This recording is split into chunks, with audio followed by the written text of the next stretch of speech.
Hey everybody, and welcome to another exciting episode of Finding Peaks. Yours truly, Chris Burns, founder and CEO of Peaks Recovery Centers. Grateful today to be joined by an amazing friend in long-term recovery and a Peaks alumni, Austin Pelster. So great to have you, sir. Hey, it's a pleasure to be here, and amazing breeds amazing with it there. So Let's it's go. definitely a balanced scale sitting here with you. Yeah, man, it's just been a pleasure. You know, we're in the process of us getting close to celebrating 10 years, so having you back out, 4 years of recovery. You know, you were here in 2020. It's just been exceptional having you around, connecting with Chef and some of the other folks that you spent quality time with in your stay with us. Yeah, it's been great getting some catch up with everybody, and the amazing things seen around the facility there. Like, you guys have been busy. Yeah, man. I spent the last 4 years keeping myself clean, and I come back and look at all this and go, God, this could have been a cakewalk.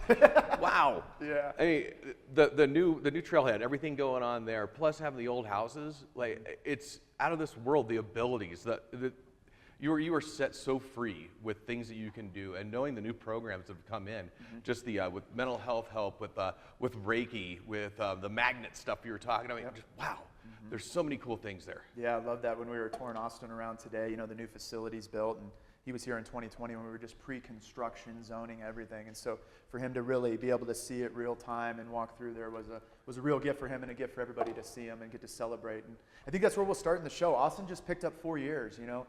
When you came into Peaks, or maybe even prior to Peaks, did you ever think, you know, that was going to be a part of your existence, or did you think that was possible? You know, there was a good long spell and a good long drinking career where I thought, I'm like everyone, I just drink a lot. You know, it is what it is. I go to the bar, you know, these guys are throwing them back, I'm throwing them back all the same. Balanced action, a lot of functioning alcoholics there, because people were making their way to work the next morning or going home to the wife and kids. Didn't get to see a whole lot of the behind the scenes, and really didn't want to do a whole lot of the math. I ignored the homework because behind the scenes I was seeing couples who were getting divorced. I was seeing people who were transitioning jobs, like they just got promotions, but I think they might have softened the blow on what they were really saying. The repercussions of that. So it camouflaged itself to me, and I never really thought that I had such a problem. Now, I did stare across the bar and be, you know, that guy, he's drinking a lot. You know, at least I'm not that dude. Yeah, been there. And I know from the other side of the bar, they were looking across and going, at least I'm not that dude. And here I am. And I mean, not to prove my guidance counselor right or anything, but yeah, eventually I knew something was going to have to make changes. And through a lot of years and watching a lot of friends do a lot of peaks and valleys in their own lives and watching people literally drink themselves to death. And we did their wakes and their funerals, and we mourned and had our sorrows and our celebrations for them. And we did them all at the bar. Like those signs should have been, you know, right in front of you, like the coyote, you know, mother, trying to say, you know, what are you doing here? But that didn't ring a bell either, you know. It's, you know, somebody dies. Oh, crap. Set them up. Somebody gets out of the hospital. Hey, pal, want a drink? And we continued in that process, but never thought internally. I never thought on my own that, you know, maybe there was some unfuckery that needs to be done. Maybe I need to get myself cleaned up. And I had a lot of heads ups from people. You know, I had a boss try to give me the Betty Ford Center quiz on alcoholism once. You're like, hey, you ever see this? You know, like, hey, what are you implying? Mr. 3 martinis before you send this to me. And I had an ex-girlfriend, bless her so much. I owe her all the apologies in the world. She's beyond step work and the apologies that I owe her. Like, I should buy her a house and a new life and then stay the hell out of it, because she's earned that. You know, she got in my face when we were at the bar right before I had made my way to Peaks, you know, really shortly before, and called me out on my heavy drink, but also started calling me out that my eyes were changing colors. And she'd had some drinks in her, so she was a little more vocal, a little more animated than a normal intervention style crowd would have been. Sure. But she was all trauma informed. Yeah.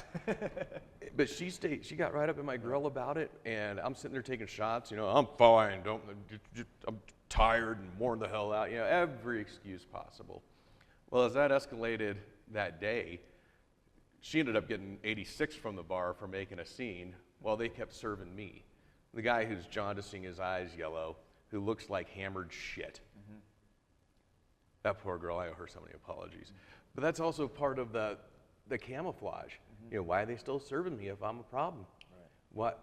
And I never really thought about it until I woke up that magic morning June 18th, 2020, and went and looked in the mirror and saw The Simpsons, but they weren't on TV. It was me. I was that color.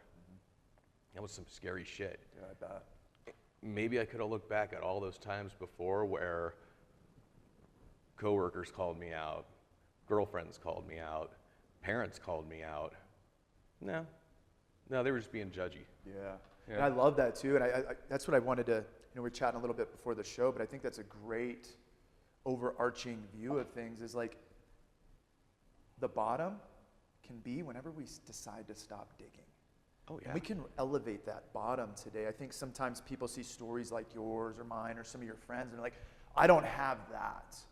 Maybe you can highlight for people when you started to feel like you needed something to show up in this world to have or add value. Absolutely. So the social norm is what really drove it. Yeah. And I was working in an industry that was all food and beverage. Yeah. And I was the buyer for wine. I was the buyer for booze. I was the presenter. I was the wine tasting guy at 10 a.m. Mm-hmm. So for me, it was kind of, no big deals. But I was scheduling these, and I even had employees pull the plug, like, do you really want to schedule a wine tasting at 10 a.m.? And to me, it's like, yeah, it's fucking normal. Right. What's so big about throwing back some breakfast Chardonnay? Mm-hmm. And I never really caught the signs on those. And, there was a lot of big warning signs, but I just ignored all the signs on the road and kept speeding. Yeah. Now, the rock bottom piece, rock bottom doesn't have to be a solid slab of granite. Right. Rock bottom could be where you're just starting to hit those pebbles at the bottom of the drain and go, why the hell am I down here? Mm-hmm. Or maybe your toes just barely touched it and you're treading water, but you know that rock bottom is below you. Yeah. And the ability to learn and be educated enough, just in normal societal norms, mm-hmm. or have the balls to listen, because that's really what it is. It's easier to push it aside. Yep. But that rock bottom could be on the shallow end of the pool. Yeah. Yeah, exactly. And we want to highlight that for people today. It's like, let's elevate that. Let's not wait for some of these huge life-changing events to find clearly what it is today, our mental health and our mental equanimity. Right. Because oftentimes it's, the booze come up and they serve a purpose because I'm struggling with, my anxiety or my depression or my allergies or whatever it is, and it fills this. I'm like, oh man, I can kind of talk to this person now. I can do these things. And so looking at it from the mental health side of things is like we can catch this thing far before you have to go that deep. Exactly. When you look at it like a bottle of Tylenol mm-hmm. or a bottle of ibuprofen, there's a dosing written on there, and it says not to exceed, mm-hmm. not to do this, not to do that, and it really talks about what you should and shouldn't do with it. It's a regulated thing. When you look at a bottle of booze, it doesn't say. Right. It says 32 ounces of now my back won't hurt. Right. And so you're self-medicating on that, but you don't have a prescription on it. Yep. And we see this with more than booze. We see it with weed. Yep. The California sober that is so popular out here in Colorado. Let's go, Colorado. Yeah, woo! Yeah, puff, puff. Oops. Whoops. But there's no dosing on it. There's no, this is what it takes to make the pain go away. And it might take a minute to kick in. It's a delayed reaction, or, delayed, what do they call them? The delayed... extended release? Yeah, delayed release tablets of Aleve or whatever. Okay? Yeah, that's not booze.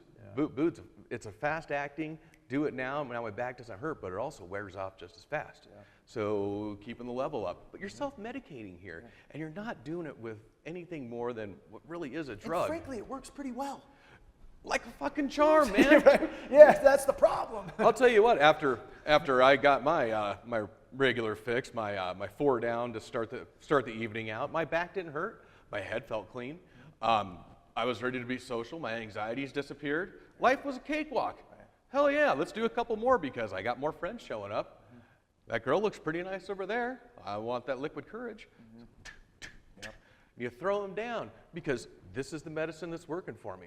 When really that medicine is what's killing me. Yeah, right. And it's hard to get enough of something that almost works. Yeah. Gabor Mate said it best. Yeah, what do you think, what was like, when you look back at your experience, I know we chatted a little bit yesterday, but what was kind of the toughest part? Because we've been talking a lot lately. I had the reconstruction guys on a few months ago. We've been talking a little bit about a part of recovery that's been missed a little, and it does take a little bit of grit. It does take a little bit of fight, and it takes some champions around you to inform that. But can you think back, as we were on campus earlier, can you think back to some inflection points? It's like, you talk about it a lot with people that you help. You say now you've done the first hardest thing. Now you're going to do the toughest thing, which Right. is the work. The work is the hardest thing, and it's work. It's a 4-letter word. You know, fuck was already taken, so we got to call it work. Yeah. And it doesn't have to be hard work, though. I mean, there are some moments where you really have to apply yourself, but you don't have to think of it as hard, because you're stepping from one piece of life to the next. And sure, there's transitional things in there that hurt, and there's times where you don't want to go and do this work because the old job was easier. But that work, and it's tough, and it's accountability is probably the number one thing to keep you driven in your job. You go to a regular job, you get a review. Okay, and sometimes you have to generate your own review and then give it to your boss, and then you compare notes, and you think you're horrible at something, and they're going, actually, you're really good at that, but you're piss poor at this one you thought you were good at. Right. So the accountabilities that are in there and building that core around you, you can't do it on your own. And a lot of people try to do it on their own, all the way from trying to detox on their own. From my friend Nick, who tried that. He's not with us anymore. Yeah. He didn't try to medically detox and do it the right way and bring himself down. He had a seizure on his couch and died. Very, very young man, tragic story, lifelong alcoholic. Yeah. And he had the ways to get out. Yeah. He never asked for help. Could we have pinpointed it for him? Yeah. And that's an accountability I like to bring into life now. For sure. So not just within myself, but within everyone around. And I see that when I was at Peaks today looking. The accountability is there from not only a therapist or not only from an owner or from chef, but it's from everywhere. Yep. Like you saw engagement around every corner with everyone. There wasn't a figure walking through being a CEO just going to my office. Yeah. It was full engagement, full asking how you doing across the board. I heard probably Waiting, listening for a response. Yeah. Yeah.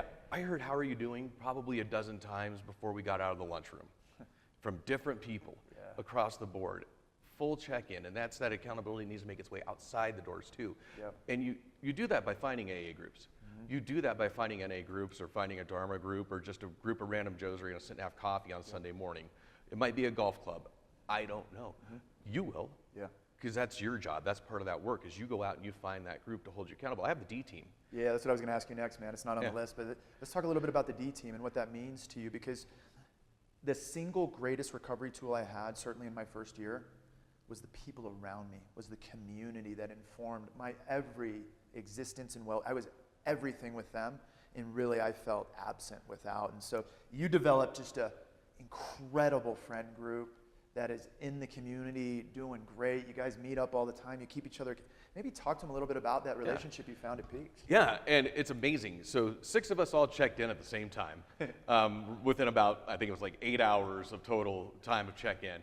And the 6 of us all check in, and we're all 6 from different walks of life.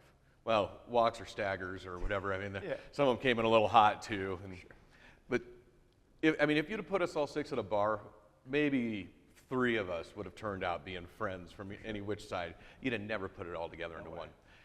But we made a good bond right there, being the brand new 6. We're the only people around. So, hey, what are you in for? I'm drinking, dumbass. What do you think I'm here for?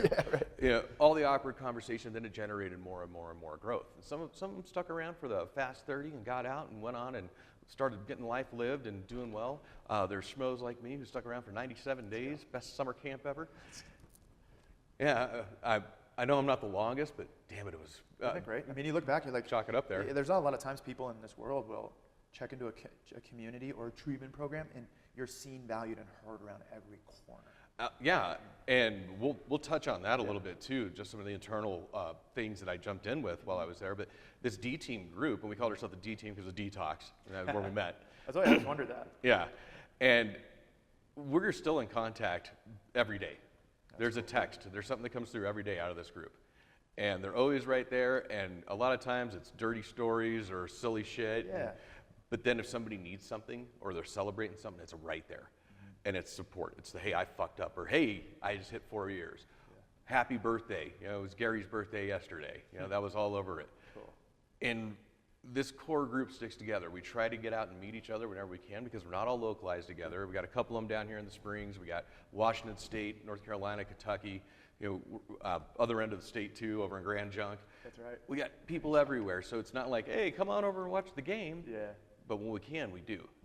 And it's great because it's almost like they never weren't by your side. Now they're just physically sitting here. Yeah. You know, one of them picked me up at the airport. We managed to have a bite to eat, and that's the only time I'm going to see him while I'm down here because he's busy. He's got things going on. But also knew, like, hey, man, I'm in town. It's like, dude, where you at? At the airport. Just dropped off a rental. I'm on my way. That's so cool. And that's the tightness that we have. That's the beauty that we have. And that's something I never, certainly when I was coming into treatment, I didn't think as a young person, like, oh, I'm going to be here to inform it and entrench lifelong relationships. But when you spend quality time with individuals, intimate, authentic time with individuals, even if it is just 30 days. You know, I went into the Meadows for 5 days and they were like, you're going to get 3 to 5 years of talk therapy in the next 5 days. So I'd imagine in these bonds, they're so locked tight because before, you know, our relationships are fleeting, they're coming and going, and it sounds like you and your buddies, and I know them all, man, these are entrenched lifelong relationships. Absolutely. Yeah. I mean, and we're tight, and I know one of them keeps us a little quiet to the rest of their friends, you know. It's kind of, I know these guys, that's about as far as it goes. Others are like, dude, if I get married, you're in. So yeah, it is a tight core group. And I think with what I see new over there on the facility too, it's gonna help generate a lot of that because you're seeing that kind of, when you showed me the U shape of progression going through the new building and how this group is gonna come in and start experiencing the beginning of the recovery here. Together. And then, and then they're gonna move over here together for the most part, but probably in a good success rate. And transition until they're out the door, being that functioning, amazing member of society they knew they could be. Yeah. And those bonds are gonna stick and go because now it's like graduating, you know, kindergarten and then first grade, second grade, et cetera. But completely present, you know, for the experience, or more present than I had been in my whole life. Yeah, and it keeps them balanced and helping each other too. So they're already putting accountability together. And that's kind of that same core we had with the D team is we were all starting out at the same time on our adventure. And so that accountability with each other is like, hey, how you doing on this? Did you do this meeting yet? Did you play with this yet? Yeah. I love that, man. You guys came out, was it 2022? 2020. Oh, 2022, no, when we you came out for the reunion. Yeah, we did a reunion out here in 2022 in October. Yeah. And we're at a ridiculous mansion, and we didn't trash it because we were sober. Man, if we'd have been drinking, that place, that grand piano would have been sitting upstairs. That's so funny, it would too. Oh, That was such a nice, great room. Yeah. That was beautiful in there. But yeah, we got everybody together, had some other friends in, some former Peaks associates too. They stopped by, hung out, and swapped some stories. It was great. You were over there. That was so much fun. Yeah, Bobby was over there. We got a I love being a part of that, man, long term. And you guys actually want to come back and you want to celebrate with the people that it all started with. It's very connecting and satiating, and quite frankly, it's why we do what we do. Absolutely, and I think, you know, don't get me wrong here. It costs money to go to treatment. We all know that, and insurance, thank God it exists. I know you guys took care of me for my last month that was there. I believe that was full scholarship on there. I don't think you had anything that was billable. That's a different story. Sure. But there's also the giving back, and kind of like step 12. Where you're getting back out there and you're being of service, I like to push mine in the direction of the place that helped me get there to start with. And I know the majority of it was internal from me, but damn it, it took direction, it took help. Yeah. And as much as I can give back to Peak, so the more I can be here, you know, I'm here today. Yeah. The more I can be here, the more I can do, even if it's just jumping on something online. Yeah. It's giving back and helping build a process that I know works. Yeah. And being a part of other successes. Even if I can't be in the room with them, if I can be there in spirit, if I can tell a story, if I can share a slideshow, they see this. Yeah. They see things we filmed previously. Whatever we can do to help, because that's what we're here for. We're here for each other as much as we're here for ourselves. Yeah, it's a beautiful thing, man. And I called Austin 3 weeks ago. I was like, hey, can you come to Colorado for a week? He's like, you know what, man? I'm going to take a week of PTO this week. Let me just move it. I'll be there.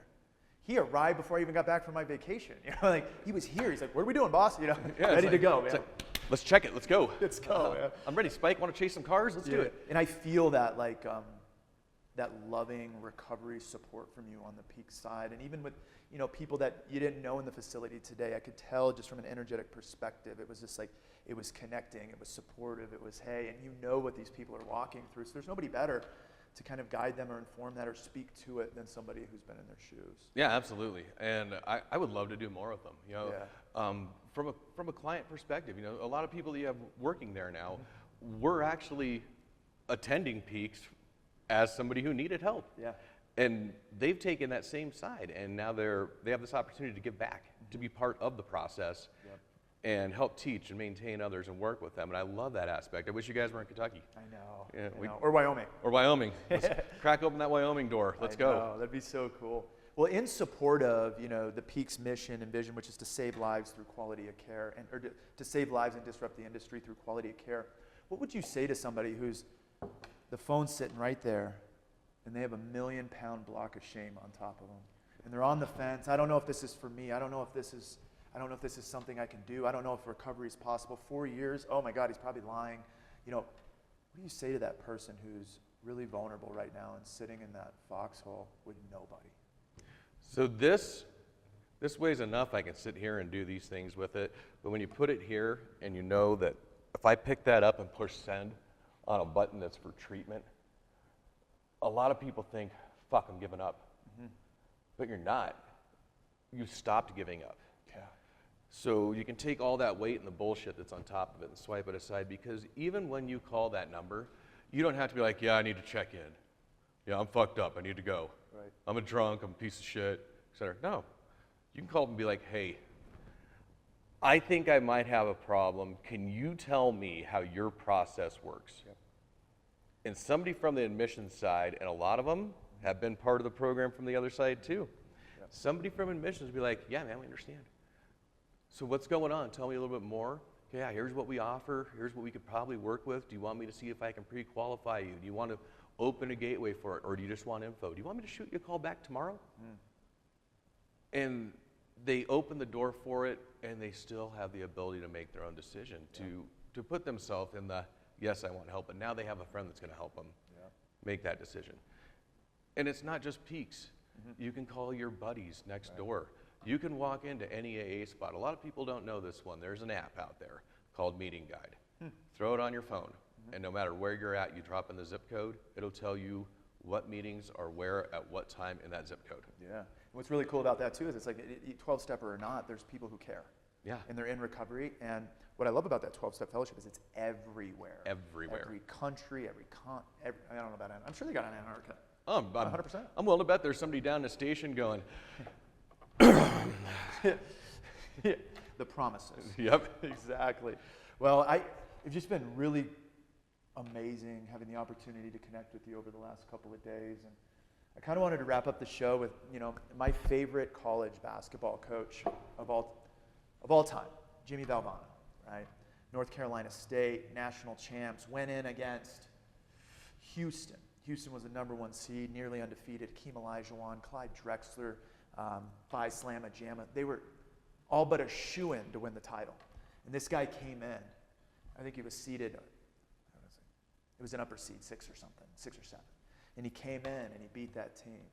And one of his famous quotes was, "Don't give up. Don't ever give up." And when I think about your story and I think about some of these very intense inflection points, it reminds me of that quote.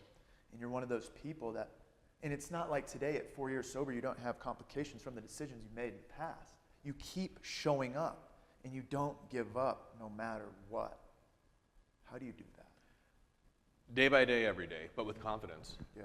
So once you've won a title, and for me it was walking in the door and knowing that I had 14 days without a drink and I was going to go put some help behind me and make things happen. Once you win that first title, you know what victory feels like. And that first title might just be the picking up the phone. It might be tapping the neighbor on the shoulder.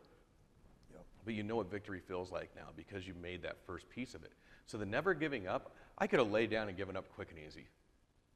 It would have taken nothing. It probably would have taken 2 more drinks. Yep.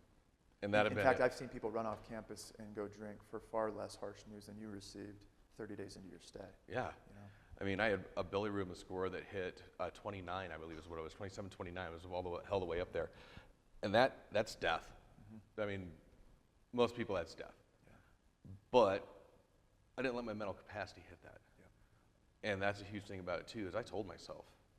And I had the support that we're going to make it through this. We're going to figure this out because I'm not going to be another statistic like that. Yeah. And here we are, 4 years later, but you don't give up.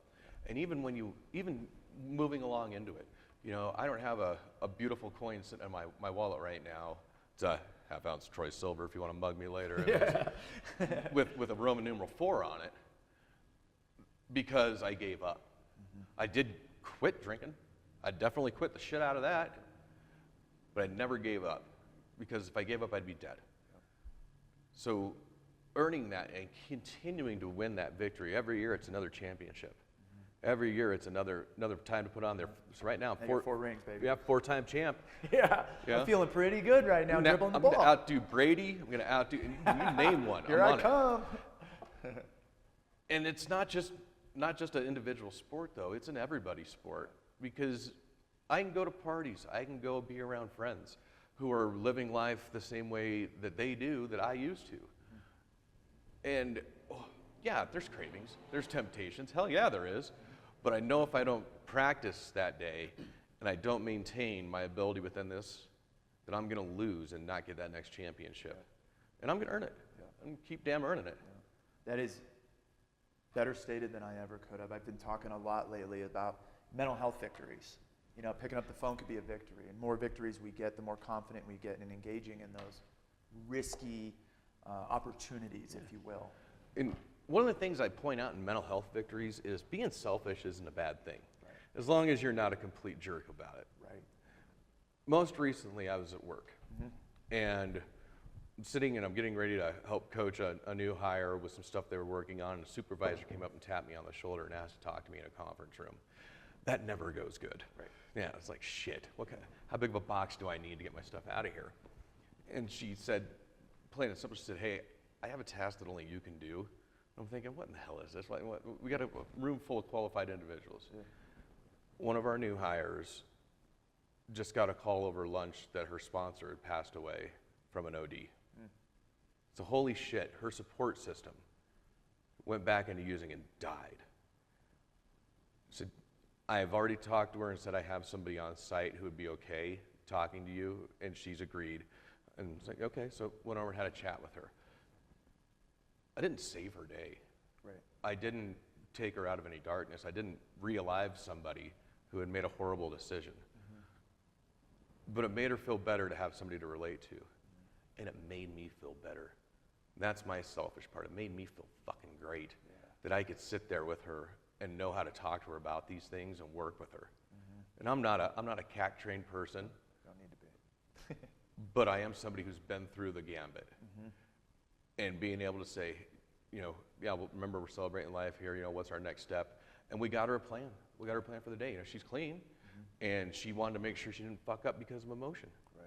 So we got her a plan. We jumped on that meeting guide app. We found one on her way home from work she could bump right into. Right. Hey guys, shit day. Yep. You know, and not a person in those rooms is gonna go, oh yeah, whatever. Or, oh, really? Come on in, let's talk about it. Yeah. That's the beautiful story of not only your recovery, but the opportunity we have walking through a program like Peaks is like this ripple effect that you have in community. That's just one person the other day. Yeah. You know, like, and nobody at face value would have ever given you the opportunity to help anyone. Yep. And here we are, in my opinion, changing the world one day at a time. Grateful to do it with you. Yeah, it's a butterfly effect too, because you gave me the ability to put myself in a good spot. You helped coach me through it. Everybody there took the reins and helped drive me from near death, I was dead, to being where I am now. And I learned a lot of things, and I get to spread that wealth. I get to share it. Yeah. It's not big secrets either. It's just, hey, I got you. And that's probably going to transition somewhere else and continue and continue and continue. And hopefully, you know, from the addiction side in recovery, but also the mental health side, you know, shit sucks. Yeah. We all know that. Everybody has problems, from the richest person in the world to the poorest person in the dirt. Everybody has problems, and understanding that you can work your problems. That's where life enriches itself, and that problem could be anything. It could be finances, because you had to go to Peaks. Could be. No, you had to take the time off from work. Everything else covered insurance. But it could be anything. It could be shit relationships. Who knows? There's a million things out there. But knowing how to work with them and making the balance in there, and it could be the easiest things that maybe you just can't get over. What if you're afraid of the dark? Sounds silly to a lot of people, right? But it messes up your sleep style, which messes up your day-to-day function. So even if it sounds as simple as that, it can be worked with and helped. Yeah. Because the implications of one little piece that you just can't get worked right can go on so far too. So Yeah. the work is there, the process is there, Yeah. and you guys are supplying a lot of that. And I know you're partnered with a lot of other folks that are out there, and it's a community, and it's a beautiful community. Yeah, man, it's been so nice having you back in it, and 4 years removed, just seeing the progression not only in you and your story and your community, but aligning that with Peaks and walking with you, man. It's been an absolute pleasure, and for the folks out there that are on the fence or don't know what to do, remember there's a mental health victory right there. May you have it now, and remember, you're worth it, you're valuable. Don't give up, don't ever give up. Until next time.